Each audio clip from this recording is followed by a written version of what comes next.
সাথী এবং বন্ধুগণ, গণমাধ্যমের সম্মানিত বন্ধুগণ, আমরা মহান আল্লাহ তাআলার শুকরিয়া আদায় করছি। জুলাই বিপ্লবের মধ্য দিয়ে ফ্যাসিবাদের পতন হওয়ার কারণেই আজ পল্টন মোড়েও এই সমাবেশ অনুষ্ঠিত হতে পারছে।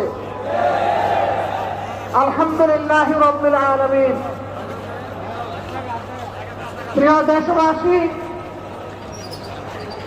আসরের নামাজের সময় আসন্ন হয়, আমি খুব সংক্ষেপে দু একটি কথা বলেই সভাপতি সাহেবকে আমরা তার বক্তব্য প্রদান করার জন্য আহ্বান জানাবো ইনশাআল্লাহ। আমাদের দাবি খুব বেশি নয়, অস্পষ্ট নয়, দাবি তো সুস্পষ্ট।